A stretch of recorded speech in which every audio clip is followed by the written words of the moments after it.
생각하면서 축복합시다. 다 같이 복음이 하나님의 능력입니다. 다 같이 복음이 하나님의 능력입니다. 아멘. 네, 복음이 하나님의 능력입니다. 자, 오늘은 행복한 사람 16번째로 영생과 예수님만 증거한 엘리야에 대해서 함께 생각하며 은혜를 받기를 원합니다. 영생과 예수님만 증거한 엘리야처럼 행복한 사람 되기 바랍니다. 한 번 더 축복해 보실까요? 영생과 예수님만 증거한 엘리야처럼 행복한 사람이 되시기 바랍니다. 어떤 글에 보니까 누에는 열심히 집을 지어서 열흘만 살다가 버리고 날아간다고 합니다. 누에꽃이 여러분 잘 아시죠? 또 제비는 6달 동안 그 집에서 살다가 그 집을 버리고 날아갑니다. 까치는 1년 동안 살다가 집을 버리고 떠나갑니다. 근데 이 누에는 10일 동안 사는 그 집을 짓기 위해서 창자에서 수액을 짜내가지고 그것으로 실을 만들어서 집을 짓는다고 합니다. 제비는 자기의 침을 일일이 다 뱉어서 진흙을 일일이 다 개가지고 그 진흙 덩어리를 가지고 와서 집을 만든다고 합니다. 또 까치들은 볏짚을 물어오느라고 입이 헐고 꼬리가 빠져나가는데도 불구하고 지칠 줄 모르고 집을 짓는다고 합니다. 그러나 열흘 살다가 집을 버리고 누에는 떠나가고, 제비는 6달 살다가 떠나가고, 까치는 1년을 살다가 그 집을 버리고 떠나간다 하는 것입니다. 완전한 소유는 이 자연계에 없다 하는 것이죠. 모든 생명은 잠시 동안 이 세상을 살면서 자연계에서 잠깐만 뭐를 빌려다가 쓰고는 다 남겨두고 버리고 떠나가는 나그네와 같은 것입니다. 그렇기 때문에 우리가 진정으로 소유해야 할 것은 물질이 아니고 집도 아니고 땅도 아니고 아름다운 마음을 가져야 할 줄을 믿습니다. 아름다운 영혼이 되어야 합니다. 인생의 가치와 의미를 붙잡고 살아야 하는 것입니다. 영혼을 사모하는 마음을 가지고 살아야 하는 것입니다. 영원한 하나님의 나라를 누리면서 그 나라를 위해서 사는 믿음이 우리의 진정한 행복이고 재산이 되어야 할 줄을 믿습니다. 이것을 깨닫고 사는 사람이 참 행복한 사람인 것입니다. 이것을 모르고 물질에 집착하고 소유에 집착하고 살면 이 세상 떠날 때 한숨 쉬고, 그리고 솔로몬처럼 모든 것이 헛되고 헛되니 바람을 잡는 것처럼 헛되다 탄식하게 될 것입니다. 우리가 기억해야 합니다. 그대 마음속에 누리고 감사하는 것만이 그대의 진정한 소유요 행복이다. 이렇게 보면 엘리야는 참 행복한 사람이에요. 참 행복한 사람인데 엘리야가 누렸던 그 행복의 중요한 요인이 뭔가? 첫 번째로 엘리야는 영원한 하늘 생명의 증인으로 살다가 갔다고 하는 것입니다. 열왕기하 2장 11절 우리 다 같이 함께 읽겠습니다. 두 사람이 행하며 말하더니 호련히 불수레와 불말들이 두 사람을 격하고 엘리야가 회리바람을 타고 승천하더라. 엘리야는 죽음을 보지 않고 승천한 사람이에요. 이 엘리야의 승천은 이 땅에 사는 육체의 생명이 전부가 아니다라는 것을 보여주는 거예요. 땅에 속한 생명도 있지만 하늘에 속한 생명이 있다는 거예요. 이 생명은 죽음을 초월하는 영원한 생명이라는 거예요. 하나님께서 어느 날 영광 중에 이렇게 하늘로 데려가시는 생명들이 있다. 그걸 엘리야를 통해서 보여주셨어요. 엘리야의 승천은 영생이 있다는 사실을 확실하게 증거하고 영생을 누리고 사는 사람이 어떻게 살아야 되는가, 어떤 모습으로 사는가를 확실하게 우리에게 보여준 것입니다. 엘리야는 영생의 확신이 있었기 때문에 두려움 없이 살았어요. 혼자 850명의 우상 선지자들과 영적인 대결을 펼쳐서 승리했어요. 엘리야는 담대했어요. 바알 선자들은 이세벨 왕후의 지원을 받았고 막강한 권력을 등에 업고 있었어요. 그러나 엘리야는 디셉이라고 하는 시골 사람이었어요. 자기는 아무도 돌봐주는 빽이 없었어요. 그러나 담대했어요. 왜? 죽어도 사는 하늘의 생명을 그가 소유했기 때문입니다. 그래서 진리를 위해서 싸웠어요. 이렇게 하다가 내가 어려움당하면 어떡하지? 그런 계산 안 한 거예요. 죽으면 죽으리라. 죽어도 나는 산다. 아멘. 엘리야는 낙타 털옷을 입고 살았다 그랬습니다. 세상에 부귀 영화에 대해서 별 관심이 없었다는 거죠. 왜 그렇게 살았을까? 이렇게 놀라운 능력과 담대함을 가지고 이 세상을 초월하는 영성의 사람으로 살게 된 이유가 뭘까? 그가 하늘에 속한 영원한 생명으로 살았기 때문에 그런 것입니다. 영생을 확실하게 믿었기 때문에 그래요. 사랑하는 여러분, 여러분도 영생을 확실하게 믿습니까? 그렇다면 왜 그렇게 육신 중심의 생활만 하는 거예요? 여러분, 죽어도 살 것을 확실히 믿습니까? 그렇다면 왜 이렇게 세상 일에 안절부절하면서 사람에 매여서 물질에 매여서 그렇게 사느냐 말이죠. 영생이 무엇입니까? 죽은 다음에 천국 가는 겁니까? 그게 아니에요. 하나님의 나라는 너희 안에 있느니라. 이 땅에서부터, 우리 안에서부터 하나님의 나라가 이루어져야 되는 거예요. 아멘입니까? 찬송가에도 영생을 맛보며 주 안에 살리라. 오늘 또 내일 또 주 안에 살리라. 이 땅에서 매일매일 살아가는 그 삶이 영생의 삶이 되어야 하는 것입니다. 영생은 지금 여기서부터 누리는 거예요. 그리고 하나님 나라 갔을 때 완성되는 거예요. 영생을 누린 사람의 중요한 차이점이 있습니다. 하늘에 속한 일을 골라서 더 열심히 합니다. 육신을 가지고 있기 때문에 육의 일도 합니다. 육신을 통해서도 일합니다. 그러나 이것이 전부가 아닙니다. 여기 목숨 한 겁니다. 이게 결론이 아닙니다. 이걸 통해서 하늘의 일을 하고 영의 일을 하고 하나님 나라를 구하는 거예요. 아멘. 걱정, 근심, 절망, 낙심, 포기 안 합니다. 포기는 김장할 때만 필요한 거예요. 항상 믿음으로 살고 항상 소망으로 살고 항상 사랑으로 사는 것입니다. 왜? 그게 영원한 것이니까. 아멘.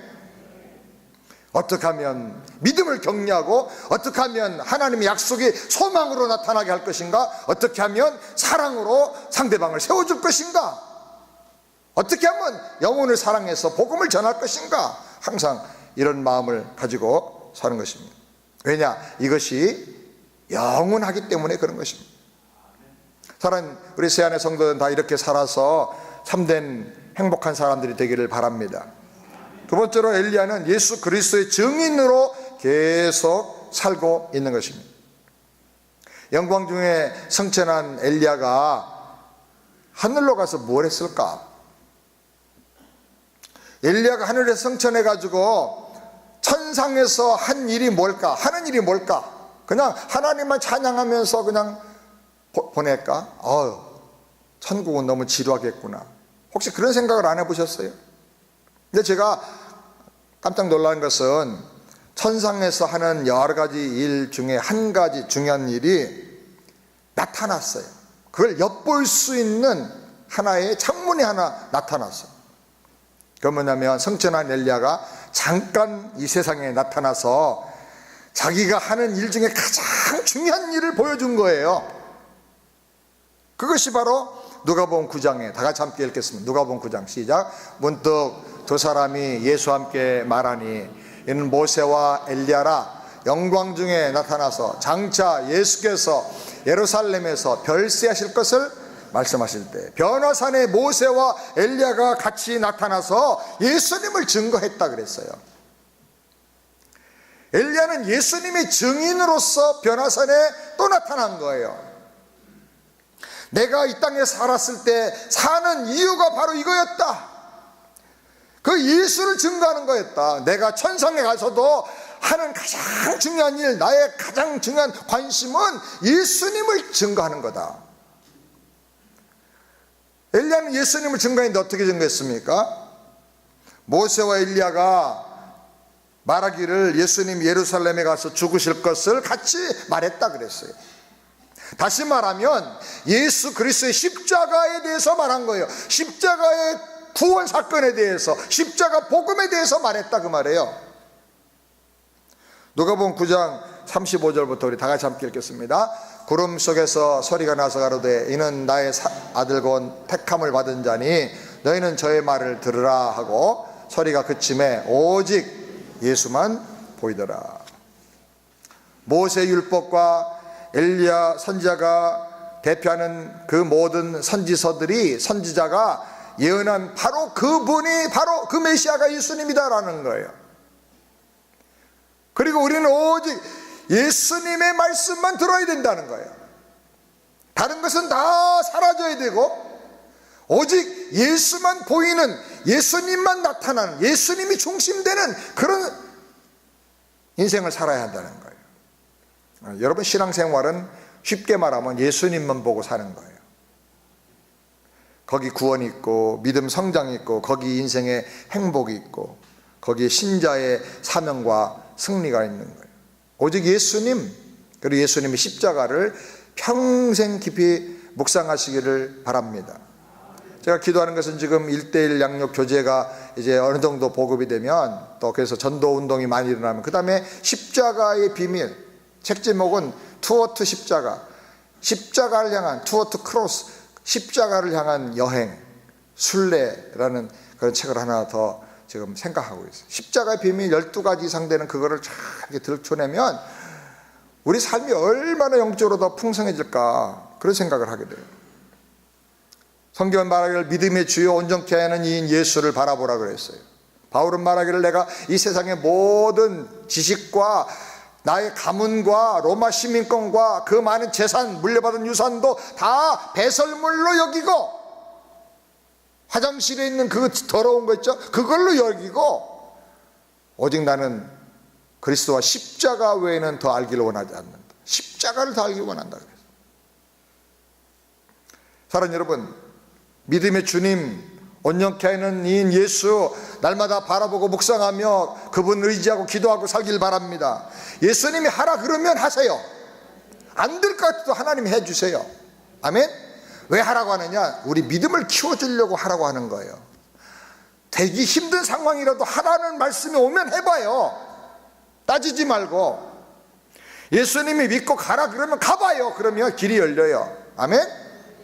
여러분이 가는 발걸음이 길이 없어도 여러분이 감으로 말미암아 믿음으로 길이 열리게 되길 바라고, 그 길이 열려서 그 다음에 그 길이 배로처럼 넓어져 가지고 수많은 사람들이 따라가는 그런 길이 되기를 주의 이름으로 축원합니다.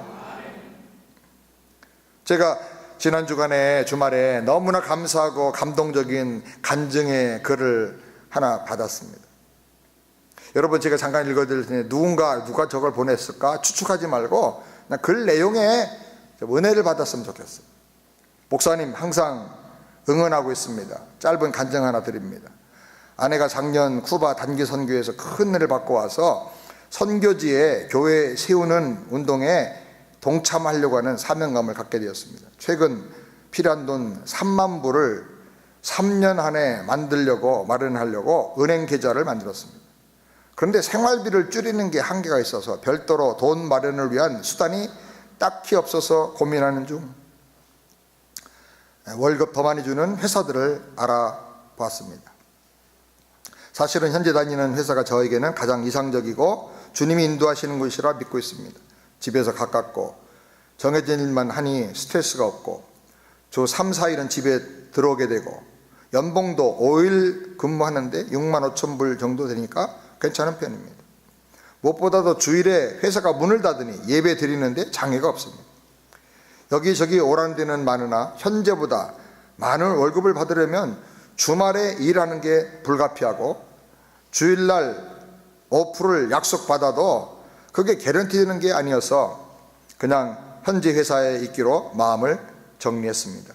선교지에 교회를 건축하는 것도 너무나 귀한 일이지만 예배의 희생이라고 하는 잘못된 수단까지 동원하고 싶지는 않은 거지요.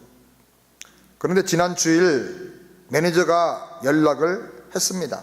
주일인데도 굿뉴스를 빨리 알려주고 싶다고 했어요. 주급을 250불 인상해서 월 1000불이 인상되었다고 했어요. 회사의 최고의 직원이기 때문에 다른 회사로 가는 걸 원치 않는다고 했습니다.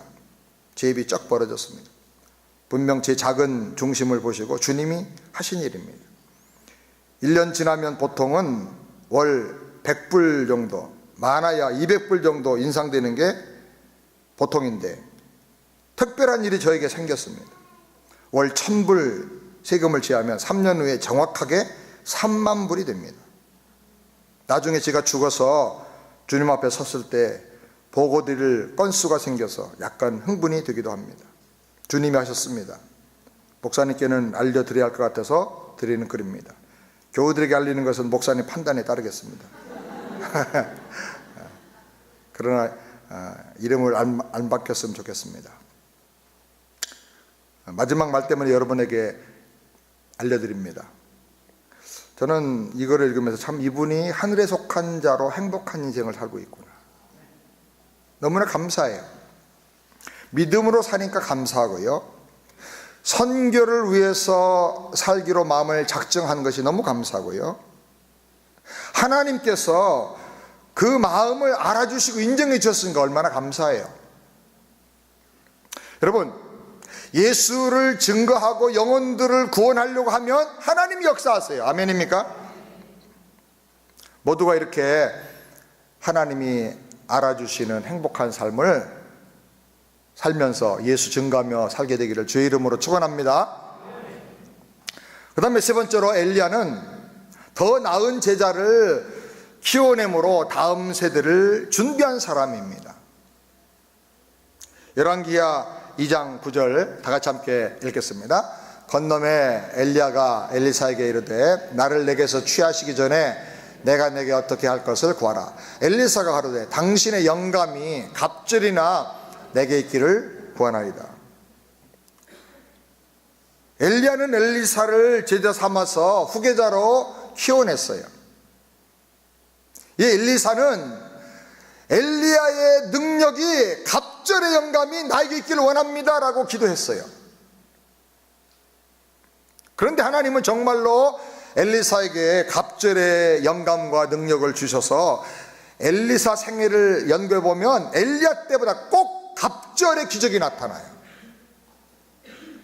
그리고 엘리사 시대에 놀라운 부흥운동이 일어나요. 엘리야는 회개운동을 촉구했고 털을 갈고 땅을 기경했다고 하면 엘리사 시대는 아주 놀라운 부흥들이 곳곳에서 일어나게 됩니다. 엘리야는 구원 중심으로 이 제자 엘리사를 훈련시켰습니다.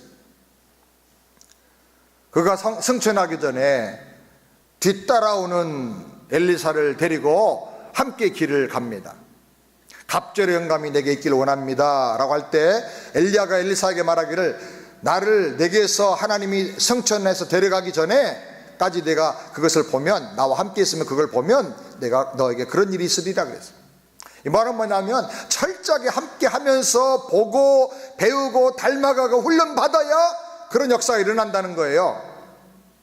그래서 이 엘리야가 엘리사를 데리고 훈련하면서 마지막 여정을 가는데 정확하게 이스라엘 백성이 구원받고 가나안 약속의 땅으로 들어오는 그 길을 반대 방향에서 이렇게 걸어서 다시 역추적해서 가는 거예요.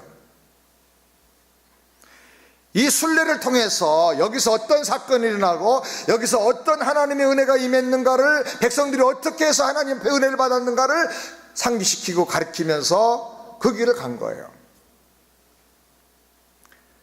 복음 중심의 사역자가 되도록 훈련을 시킨 거예요. 하나님 나라 중심의 사역자가 되도록 훈련을 시킨 거예요. 회개하고 하나님 앞에 성결한 믿음을 가지고 살도록 영적인 지도자가 돼야 할 것을 가르쳐 준 거예요.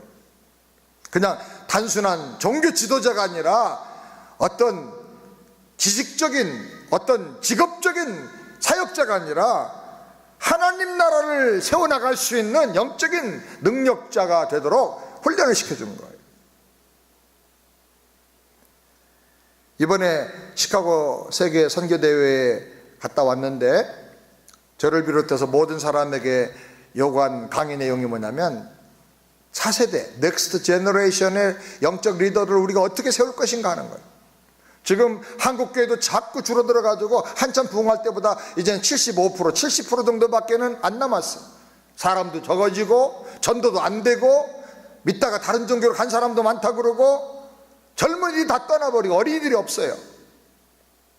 미국 교회는 더 심해요. 이민교회는 아마 이민교회는 앞으로 20년, 30년 지나면 한 50% 정도 교회가 없어질 거예요. 왜? 다 노인들만 있거든요, 교회마다. 그럼 20, 30년 지나면 자연히 다 돌아가시면서 교회가 없어지는 거예요. 이 심각합니다. 그래서 핵심적인 결론이 뭐냐? 열심히 복음전도 운동을 해야 된다는 거예요. 복음전도 안 하면 하나님의 나라와 교회가 점점 취약해질 거라는 거예요. 개교의 문제기도 하고 세계교회의 문제기도 한 거예요. 그리고 회개하면서 말씀운동과 기도운동이 일어나서 성령 충만한 리더들을 준비하지 않으면 마지막 추수회 때에 일꾼이 없는 심각한 위기를 우리가 경험하게 될 거라는 거예요. 훈련을 시켜야 되는데 목회자를 훈련하고 성도를 훈련하는 교회가 너무 없다. 정말 철저하게 훈련시키는 교회가 필요하다. 이것이 전체의 결론입니다.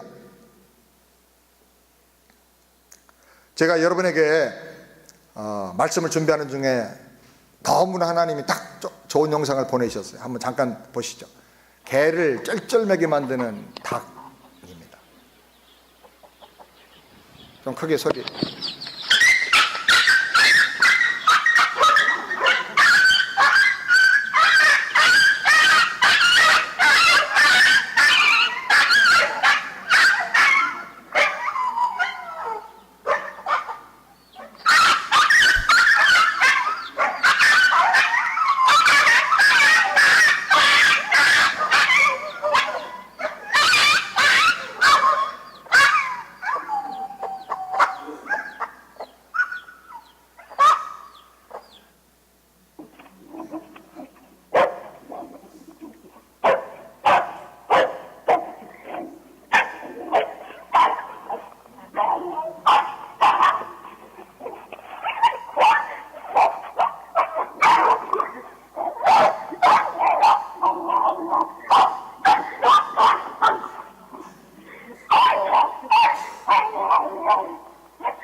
예, 저는 개를 키우는 나비의 아빠로서 저거 보면서 개가 도망가니까 마음이 아프더라고요.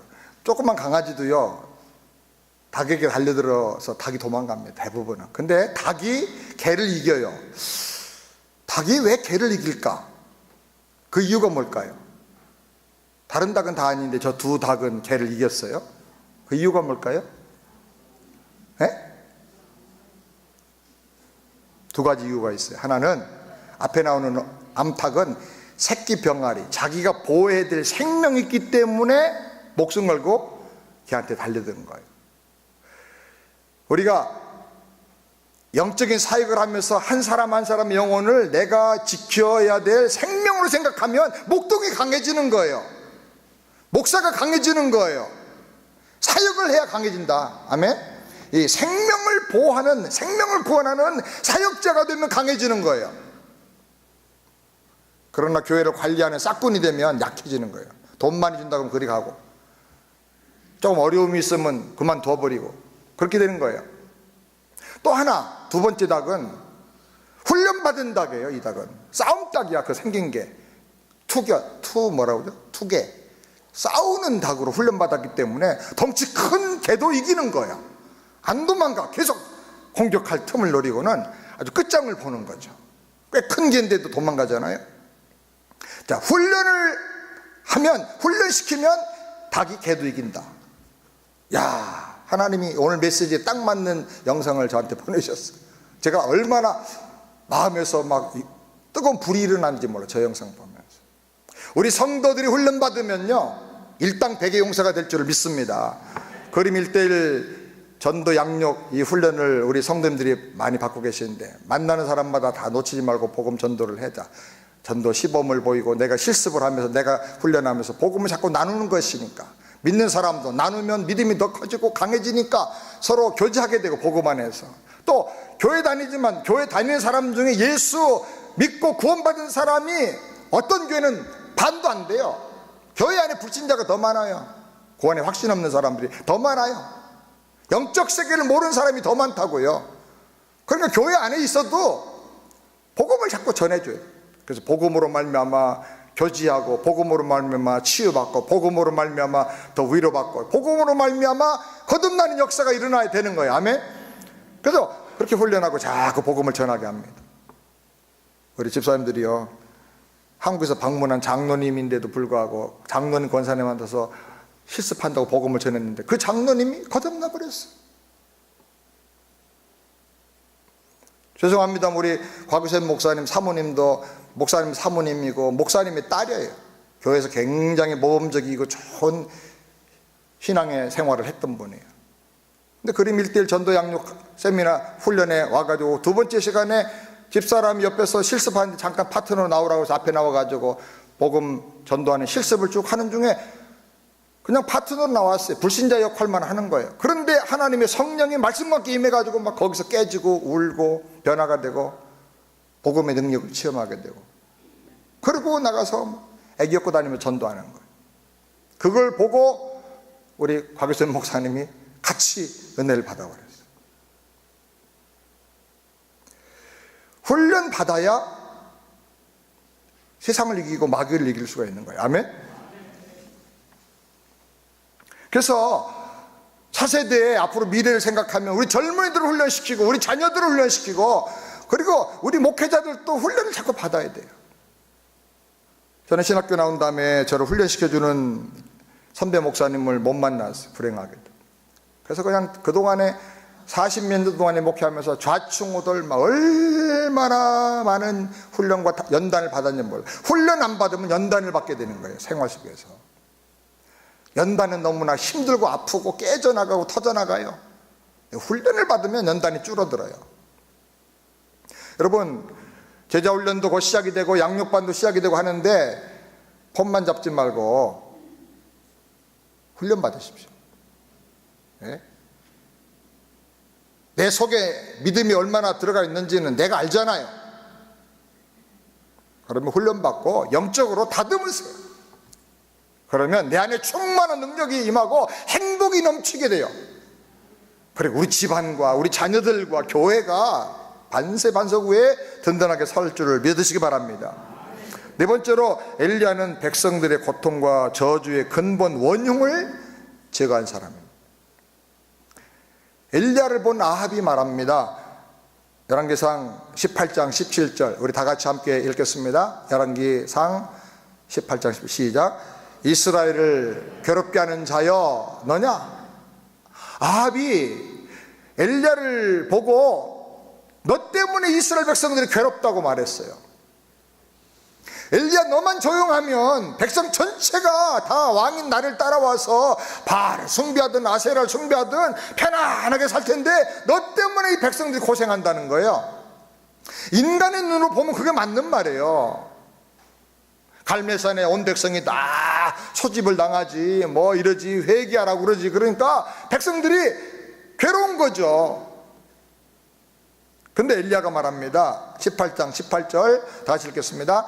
내가 이스라엘을 괴롭게 한 것이 아니라 당신과 당신의 아비의 집이 괴롭게 하였으니 이는 여호와의 명령을 버렸고 당신이 바알들을 쫓았습니다. 하나님의 말씀을 버리고 바알 우상을 숭배하는 게 백성이 망하는 이유고 나라가 멸망하게 되는 원흉이라는 거예요. 하나님의 종들에게는 영적으로 사역하려고 하는 사람이라면 이런 아픔이 다 있어요. 할 수 있으면 우리 성도들을 편안하고 안정되게 은혜 안에서 차곡차곡 복을 받아서 이렇게 가기를 원해요. 성도들과 백성들의 고통을 강요하는 것은 좋은 목자는 아니에요. 근데 문제는 뭐냐면 현재 우리가 평안하다, 복이다라고 생각하는 그것이 진정한 평안이고 진정한 하나님이 주시는 행복인가? 돌아볼 때 아닐 때가 너무 많은 거예요. 그러면 회개해야 돼요. 회개하려면 아파요. 회개하라고 설교하는 목사님의 교회는 별로 사람들이 좋아 안 해요. 왜? 괴롭게 하니까. 그러니까 뭐 3박자 맞고 5박자도 맞고 들어가도 복 받고 나가도 복 받고 맨날 그런 거 하면 좋아해요. 근데 회개하고 우상을 떠나고 죄악을 떠나고 하나님께로 돌이켜야 돼요. 아멘. 그래 영원히 살고 우리 자녀도 은혜와 복을 받는 거예요. 한국은 금년에만 제주도에 난민 신청을 한 사람이 519명이라 그래요. 저분들이 다 난민 신청한 분들인데 예멘 뭐 이런 지역에서 온 사람들이죠. 이 난민들을 다 받아들이자는 게 지금 현 정부와 의정자들의 방향이고 입장이에요. 근데 문제는 이들이 다 10대, 20대, 30대 미만인데 다 무슬림이에요. 의정자들과 불신자들, 인문주의자들은 인간이 행복하게 살 권리가 있는데 우리나라로 피난 오겠다고 하는데 받아줘야 되지 않겠느냐 그렇게 얘기를 합니다. 또 일손이 부족하니까 어장이나 양식장이나 농장들에서 일을 하게 하면 저임금으로 일하게 하면 경제에 큰 도움이 된다 그렇게 주장을 합니다. 또 이것만이 아니고 할랄 법이라는 것을 위반시키려고 자꾸 합니다. 저기 보면 할랄은 알라의 이름으로 도살해서 먹도록 허용된 고기만을 먹으라 하는 이슬람 법이 있어요. 그래서 거기에 맞춰서 음식을 가공해서 수출하자는 거예요. 절차가 까다로워서 인증을 꼭 받아야 되는데 다비하라는 도살법에 따라서 도살할 짐승의 머리를 다 메카 방향으로 향하게 하고 도살하는 도축이는 반드시 모슬림이어야 돼요. 모슬림 안 믿는 사람이 도살하면 효과가 없대요.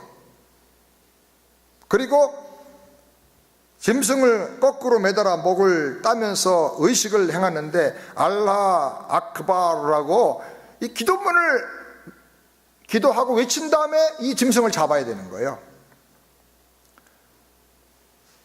그렇게 해가지고 인증표를 딱 붙여야 모슬림들이 그걸 먹고 아랍 나라에 그것도 음식을 수출할 수가 있다는 거예요. 그러니까 할랄법을 위반해서 모슬림 도축자들을 다 취업 비자로 해가지고 들어오게 하고 또 음식 가공업자들도 다 들어오게 편리를 봐줘야 된다. 그들을 고용해야 된다. 이 중동의 오일머니가 대단한데 이 중동으로 음식을 수출해야 된다. 많은 인본주의자들과 정부에서는 이게 경제적인 이익이다, 평등이다 그래가지고 적극 추진하려고 합니다. 교회들과 그리스도인들은 적극 반대를 하고 있습니다. 의정자들은 말하기를 교회 때문에 시끄럽다, 교회 때문에 이거 하고 싶은 일을 못한다 그래가지고 기독교를 교묘한 방법으로 깎아내립니다. 언론에 다 이렇게 보도하면서 큰 교회들 막 문제들을 막 만드는지 들춰내는지 해가지고 찾아내가지고 교묘하게 교회를 깎아내리고 있습니다. 교회 말을 못하게 하려고 하는 것이죠. 교회만 조용하면 되는데. 그런데 문제는요, 이슬람은요, 전 세계 이슬람이 결정한 게 있어요. 뭐냐면 교리를 가지고는 이슬람 선교가 안 된다. 교리 가지고 선교하는 건 포기했어. 왜? 아니, 교리가 테러를 하는 것이 교리인데, 과격한 테러로 세상을 다 뒤집어 엎는 이런 악한 이런 사상을 가지고 어떻게 이게 전 세계 포교가 되겠느냐. 또 일부 다쳐, 그게 주장인데 어떻게 이거 가지고 포교가 되겠느냐. 그래서 이 교리를 가리켜 가지고 포기하는 것은 이미 포기했어요, 그분들이. 이슬람의 선교 정책이 뭐냐? 이민 가고, 그 다음에 이민 가면 어떻게든지 그 현지 여자하고 결혼하는 거예요. 현지 사람하고 결혼한 다음에 또 아랍으로 유학시키는 거예요. 그래서 데리고 와가지고 가족들을 거기서 이제 회교 사원에서 교육시키고, 그리고 아기를 낳는데 많이 낳는 거예요. 요즘 한국도 결혼해서 한 명도 안 낳잖아요. 1점 몇 명 이렇게 낳는데, 이 사람들은 막 10명, 보통 10명 정도씩 낳는 거예요. 그러고 난 다음에 그 인구수가 이제 한 지역에 모여 살아요. 모여서. 그래서 그 지역, 우리로 말하면 귀넷, 잔스크릿 이렇게 한 지역으로 딱 모이자 그러면 딱 모여 살아가지고 적극적으로 정치 참여하는 거예요. 적극적으로.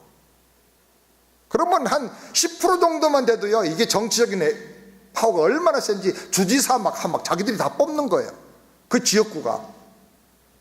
그렇게 뽑혀나오면 그러면 해가지고 나중엔 나라를 뒤집어 버려요. 그래서 인구가 10% 정도만 무슬림의 영향을 받으면 나라를 무슬림 국가로 만들어 버려요. 인도네시아가 그렇게 해서 무슬림 국가가 된 거예요. 인구 10% 정도밖에 안 됐는데 무슬림 국가가 돼 버렸어요. 왜? 정권을 딱 장악을 해버리니까. 우리 교회는 투표한다고 그러면 잘 안 가잖아요. 거의 대부분 안 가는데 이 사람들은 100% 가는 거야. 100%. 그래서 지금요, 프랑스, 영국, 네덜란드 등등의 나라가요, 다 이렇게 돼가고 있는 거예요. 지금 심각한 문제인데 유럽에서 이것 때문에 아주 골머리를 앓고 있어요. 이렇게 이민 애들이 또 막 테러를 하잖아요. 거기서 이민 생활하면서 테러하고 하니까 이게 대책이 없는 거예요, 지금. 그래서 유럽을 갔다 오면, 유럽은 앞으로 한 20년 이내로 다 무슬림 지역이 되겠다. 그렇게 금방 눈에 보여요. 그런데 한국이 지금 그렇게 되고 있어요. 한국이. 그러니까 교회가 이거 위기거든요. 시급하거든요. 그래서 기도를 하는 거죠. 사람들이 모르지만 영적으로 내다볼 때 심각한 문제는 좀 마음에 괴로움이 있어도 외쳐서 돌이키고 변화되도록 해야 되는 거예요. 아멘? 어떤 의미에서 교회가 하는 제자훈련이나 선교 사역 이런 것도 마찬가지예요. 사람들은 다 부담 없이 편하게 교회 생활하고 싶어 해요. 일주 동안 열심히 일하다가 교회 와서 은혜 받으려고 하는데 회개하라고 그러고 선교하라고 그러면 얼마나 힘들어요. 그래서 어떤 사람은 편하게 예배드리고 은혜 받고 마음에 교양을 쌓고 위로받으러 왔는데 제자 훈련하라 뭐하라 하니까 부담된다고 얘기를 합니다. 불평하는 사람은 많아요. 제자 훈련하는 목사님이 와가지고 교회가 장로들이 막 반대해가지고 어려워지는 교회들도 더러 있어요. 그래서 지금 미국에서는 제자 훈련하는 교회가 전체 교회 중에 한 2~3%도 안 돼요. 선교도 마찬가지예요. 선교하면 돈과 많은 시간과 인력이 선교를 다 나가야 돼요. 그러니까 힘들죠. 우리 교회도 화장실도 깨끗하지 못하고 그런데 선교한다고 그런 얘기하는 얘기를 제가 좀 듣고, 그런 말이 또 이해가 돼요. 돈이 없어서 화장실 못 고친 게 아니고 그 화장실 고칠 수 있는 돈은 이미 다 이렇게 비축이 돼 있는데 좀 전략해서 깨끗하게 어떻게 해보려고 하다 보니까 시간이 좀 이렇게 오래 간 거예요. 이미 다 그건 준비가 다 돼 있어요. 그래서 선교가 아무 상관없는 거예요. 그런데 말을 그렇게 누구나 모르니까 쉽게 하게 되는 거예요. 우리 교회보다 몇 배로 선교 열심히 하는 교회들이 참 많아요. 어떤 교회는요, 교육관 건축하려고 돈 모아놨는데 다 선교지 갔다가 복음 전하고 교회 세우는 데 써버려. 어떤 교회는 체육관 지으려고 다 비축을 해가지고 하나하나 모았는데 그걸 다 선교지 갖다 버렸어. 제가 전에 섬겼던 화성교회도 교육관 지으려고 2억을 은행에다 모아놨는데 목사님이 주장하고 막 그래가 당에서 결정을 해가지고 합동신학교 이 개혁운동 하는 데다가 갖다 다 바쳐버렸어요. 모르는 사람들 입에 삐죽 이만큼 나와 있죠. 이렇게 하면 좀 힘들어요. 엘리 있는 모 교회는 1,500명의 선교사를 보냈어요. 1,500명 이상을 보내고 그분들을 매달 생활비와 사역비를 다 지원해요. 담임 목사님은 뭐 교회 한 1년에 10주나 있을까 말까 계속 선교를 다녀요. 근데 교회가 크고 돈이 많아서 그렇게 하는 거 아니에요. 절대로. 그게 개척교 때부터 그렇게 했어요. 그러니까 교인들이 힘들죠. 근데 목사가 그렇게 한 것이 교회에게 고통만 주었을까? 선교 안 하고 나눔의 손길도 거부하고 그냥 우리끼리 막 헌금한 거 우리 잘 먹고 잘 쓰고 교회 건물 잘 짓고 그렇게만 하면 교회가 행복하고 건강하게 성장하는가? 한 20년쯤 지난 다음에 보면요, 선교 열심히 한 교회는 성도들이 다 복을 받아. 이상해. 아멘? 믿음도 커져요. 갔다 오면 믿음이 커지는 거야. 선교하러 주러 갔는데 오히려 내가 더 많이 받고 와요. 그리고 하나님이 사업을 막 일으켜주셔. 그래서 교회가 엄청난 성장의 동력을 가지고 막 건강하게 성장을 해요. 그런데 예배만 드리고 자기들만 편하게 살고 헌금도 다 자기들만 위해서 썼던 교회들은 성장의 동기와 비전과 동력을 발견하지 못해가지고 그냥 지리멸렬하고 약해져 있어요. LA 가면 그런 교회가 몇 교회가 있고요, 건강하게 성장한 교회, 워싱턴, 뉴저지, 필라, 시애틀, 텍사스, 휴스턴, 토론토 등등에 가면 선교 열심히 하면서 거기서 은혜 받아서 교회가 건강하게 성장하고 성도들의 믿음이 막 강력해진 교회들이 한두 개씩 다 있어요. 아직 아틀란타는 없는 것 같아요. 제가 볼 때. 저는 목사로서 그런 고민을 해요. 뭐가 우리 성도들에게 유익을 주는 것일까? 뭐가 사람들을 고통스럽게 하는 것일까? 지금 힘들어도 하나님의 뜻대로 돌이키게 하고 하나님 뜻에 순종하게 하고 헌신하게 하고 좀 힘들어도 훈련받아서 믿음이 강해지게 하는 것이 그거에 유익을 주는 것일까? 아니면 힘드니까 그냥 가만히 놔두고 교회가 동성애를 하든 뭐 술 먹고 담배를 피고 뭐 난잡한 일을 하든 그냥 회개하란 말을 하지 않고 그냥 잘 될 겁니다. 잘 될 겁니다. 그렇게 하는 것이 그게 사람들을 행복하게 해주는 걸까? 목사로서 고민하는 거예요. 고민. 저는 엘리야 이 말씀을 계속 묵상하면서 아합은 너가 왜 이렇게 백성들을 괴롭게 하냐고 엘리야한테 막 항의하는 거예요. 너 때문에 나라가 복잡해진다. 너 때문에. 그런데 엘리야는 아합이여, 당신이 하나님의 말씀을 버리고 백성들로 하여금 우상을 숭배하게 하는 이것이 바로 백성들을 망하게 하는 길이고 괴롭게 하는 길입니다. 자, 우리는 아합의 생각을 따를 것인가, 엘리야의 마음을 갖고 살 것인가, 이 선택을 해야 돼. 지금 힘들어도 하나님 뜻대로 회개하고 돌이키고 계속 헌신하는 것이 평안하고 잘되고 복되는 길이라고 저는 확실히 믿습니다. 저는 우리 교회 성도들이 참 자랑스럽고요, 선교지에서 수고하는 청년들이 너무나 자랑스러워요. 또 선교지에 함께 가서 수고하는 우리 장로님들과 권사님들, 안수집사님들 얼마나 자랑스러운지 몰라요. 저는 앞으로 하나님의 놀라운 애가 더 크게 임할 것이라고 저는 확실히 믿습니다. 우리는 엘리야의 시각을 가지고 하나님 주시는 영원한 축복과 행복을 바라보며 달려가는 믿음의 성자가 다 되길 주의 이름 축원합니다. 기도하겠습니다. 아버지 하나님 감사합니다.